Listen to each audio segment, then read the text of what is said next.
మన సభ్యులందరికీ నమస్కారం.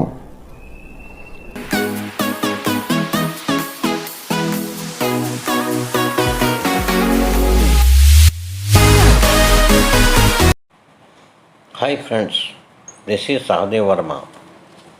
దేశవ్యాప్తంగా జరుగుతున్న పార్లమెంట్ ఎన్నికలు సందర్భంగా ఆజ్ తక్ న్యూస్ ఛానల్ వారు దేశంలో ఉన్న ప్రధాన నగరాల్లో వివిధ అంశాలపై ప్రజల దగ్గర నుండి వచ్చే సమస్యలకు ప్రశ్నల ద్వారా వివిధ రాజకీయ పార్టీ నాయకులు అక్కడికక్కడే వెంటనే సమాధానం చెప్పే కార్యక్రమమే ఆజ్ తక్ న్యూస్ ఛానల్ వారి రాజ్ తిలక్ హెలికాప్టర్ షాట్ అనే లైవ్ టీవీ ప్రత్యక్ష ప్రచారం చేసే రచ్చబండ కార్యక్రమం నేషనల్ వైడ్గా చాలా ప్రసిద్ధి చెందింది.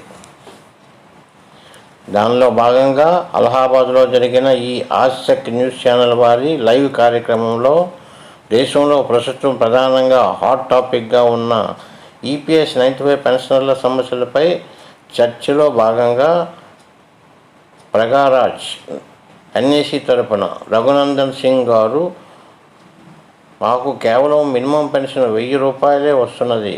మాకు ప్రధానంగా మినిమం పెన్షన్ను 7500 ప్లస్ డిఏ మెడికల్ ఫెసిలిటీస్ ఇవ్వాలని 8 ఏళ్ళ నుండి పోరాడుతున్నామని, ఈ విషయంపై మన దేశ ప్రధాని నరేంద్ర మోడీ 2 సార్లు ఇస్తామని మాట ఇచ్చారు కానీ ఇవ్వలేదని లైవ్లో ప్రశ్నలు లేవనెత్తారు.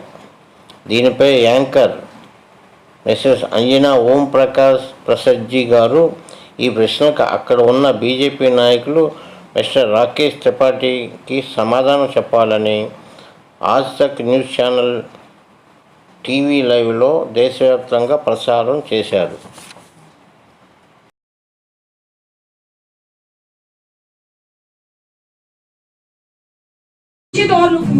मैडम, ये वयोवृद्ध है, 30 साल 38 साल नौकरी करने के बाद आज पेंशन के रूप में 1171 रुपया मिल रहा है। पूरे सर्विस काल में ईपीएफओ के अंदर में हमारा 19 लाख 20 लाख एक कार्मिक है। अगर उसी का ब्याज मिलता तो 15,000 हमारा पेंशन मिलता। आज 1171 रुपया पर मंथ मिलता है। मैडम, ये हम लोग का बहुत बड़ा निपटारा आप लोगों को करना चाहिए। मैडम, 3 बार प्रधानमंत्री जी से वार्ता हुआ। प्रधानमंत्री जी ने कहा हमारा मांग है 7,500 महंगाई भत्ता, पति पत्नी का मेडिकल सुविधा, जो ईपीएस 95 ये मांग पूरी होनी चाहिए। कह रहे सबसे मिले हैं। हम बिल्कुल सहमत हैं। कोई भी संवेदनशील ऐसी बात होगी तो निश्चित तौर पर समाधान। राहुल गांधी अखिलेश यादव तक सही तो रैली तक नहीं कर पाए हैं। छोटा छोटा पूछिए तो और लोग। मैडम, ये वयोवृद्ध है, 30 साल 38 साल नौकरी करने के बाद आज पेंशन के रूप में 1171 रुपया मिल रहा है। पूरे सर्विस काल में ईपीएफओ के अंदर में हमारा 19 लाख 20 लाख एक कार्मिक है। अगर उसी का ब्याज मिलता तो 15,000 हमारा पेंशन मिलता। आज 1171 रुपया पर मंथ मिलता है। मैडम, ये हम लोग का बहुत बड़ा निपटारा आप लोगों को करना चाहिए। मैडम, 3 बार प्रधानमंत्री जी से वार्ता हुआ। प्रधानमंत्री जी ने कहा हमारा मांग है 7,500 महंगाई भत्ता, पति पत्नी का मेडिकल सुविधा, जो ईपीएस 95 ये मांग पूरी होनी चाहिए। कह रहे सबसे मिले हैं। हम बिल्कुल सहमत हैं। कोई भी संवेदनशील ऐसी बात होगी तो निश्चित तौर पर समाधान। यादव तक सही तो रैली तक नहीं कर पाए हैं।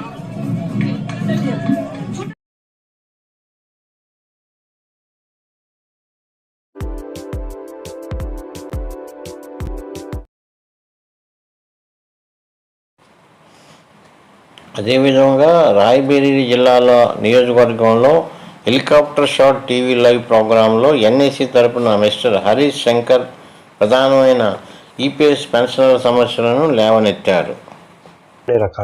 इसको लेकर बाबा क्या है प्रॉब्लम बताइए। एक सेकंड। ईपीएस 95 हम 75 लाख पेंशनरों का मामला है।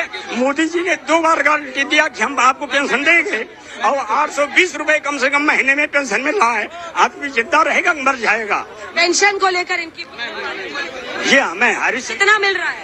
820 रुपए महीने। 820 रुपए महीने जी कम कितना मिलना चाहिए? और हम 7500 प्लस डीए मांग रहे हैं। हर कर्मचारी 7500 प्लस डीए मांग रहे हैं। हर कर्मचारी का कम से कम 15 लाख से 35 लाख तक ईपीएफओ में जमा है। माननीय प्रधानमंत्री जी ने 2 बार वादा किया कि हम दे रहे हैं लेकिन आज तक नहीं दे क्यों नहीं पाए। हुआ? जवाब देखिए दीजिए। मैं स्पष्ट तौर पर कह रहा हूँ, पेंशन की किसी भी विसंगति अगर कहीं किसी भी प्रकार की है तो निश्चित तौर पर पेंशन की विसंगति का समाधान करने का काम भी भारतीय जनता पार्टी की सरकार करेगी। आज भारतीय जनता पार्टी की सरकार के कारण ही 17 करोड़ से ज्यादा ईपीएफ अकाउंट खुले हैं। आज लोगों को रोजगार देने का काम भारतीय जनता पार्टी की ఈ ఈపీఎస్ 95 75 లక్షల మంది పెన్షనర్ల సమస్యని మోడీకి 2 సార్లు పెన్షన్ పెంచుతామని హామీ ఇచ్చారు, కానీ మా పెన్షన్ పెంచలేదని, మేము పెన్షన్ కోసం దాచుకున్న లక్షలాది రూపాయలను ఈ మోడీ ప్రభుత్వం దగ్గర ఉంచుకొని మా పెన్షన్ పెంచడం లేదని ఈ మోడీ ప్రభుత్వాన్ని విమర్శించారు. EPS 95 हम 75 लाख पेंशनरों का मामला है।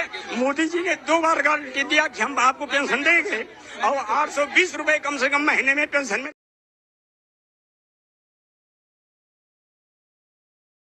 Let us hope for the best. మరి యొక్క కొత్త సమాచార వీడియోతో మీ ముందుకు వస్తాను.